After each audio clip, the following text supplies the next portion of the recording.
Immigration. Let's talk about it. In the last 2 years, our population has grown really fast, like baby boom fast. And increasingly, bad actors like fake colleges and big chain corporations have been exploiting our immigration system for their own interests. So we're doing something major. We're reducing the numbers of immigrants that will come to Canada for the next 3 years.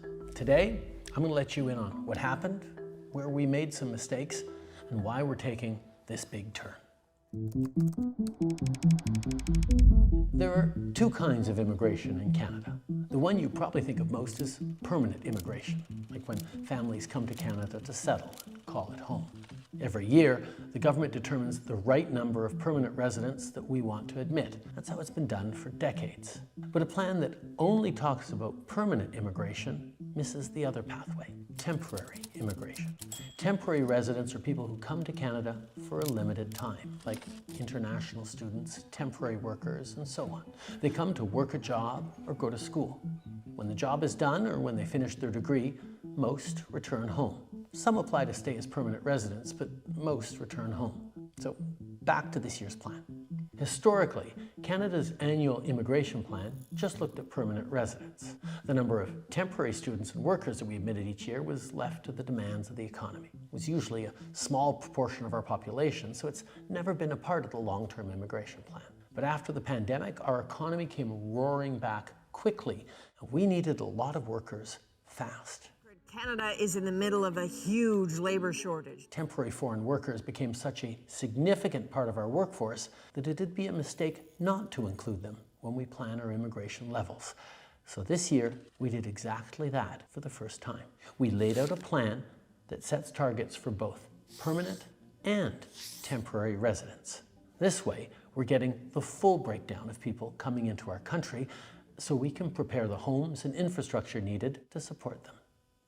Like I said, immigration is based on demand. When we set our targets, we look at every province and territory.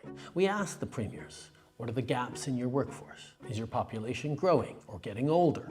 We field calls from businesses, CEOs, economic experts, all sharing their thoughts on where we should set our targets. We've had a chronic shortage of labor for the last decade. It is the #1 issue of all manufacturers across Canada. So we think there needs to be more, push the pedal to the floor to bring more people into Canada because Ontario is facing a generational labor shortage.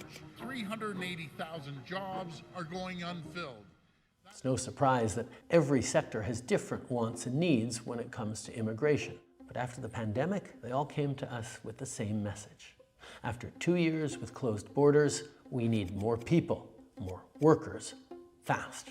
So we brought in more workers, and it was the right choice. It worked. Our economy grew. Restaurants and stores reopened, businesses kept running, but most importantly, in spite of lots of economists' predictions, we avoided the worst-case scenario, a recession. But some saw that as an opportunity to profit, to game the system. We've seen way too many large corporations doing this. The government says the program has been used to get around hiring Canadian workers in some instances. Far too many colleges and universities used international students to raise their bottom line. There are the diploma equivalent of puppy mills that are just churning out diplomas. There is fraud and abuse, and it needs to end. Because they could charge these students tens of thousands of dollars more for the same degree. And then there are really bad actors who outright exploit people, who target vulnerable immigrants with promises of jobs, diplomas, and easy pathways to citizenship, promises that would never come true. Looking back, when the post-pandemic boom cooled and businesses no longer needed the additional labor help, as a federal team, we could have acted quicker and turned off the taps faster. Now, it is time to make the adjustments to stabilize the immigration system that we need and get it working right for Canadians for right now. Immigration is primarily a federal job. We have the levers to rein it in, so we are. This is a big change. A major cut to immigration is reducing permanent immigration levels by at least 20%. A new string of measures to clamp down on temporary immigrants. That means a decrease in international students, temporary foreign workers. Canada's new immigration plan is straightforward. Lower the number of new immigrants coming into Canada, both temporary and permanent. We're prioritizing permanent residents with the skills we need, like healthcare workers for our hospitals and construction workers who will build more homes. And those temporary residents who are already in Canada, some will apply to stay in Canada as permanent residents. Since they're already here, established and working, the added pressure put on communities is very low.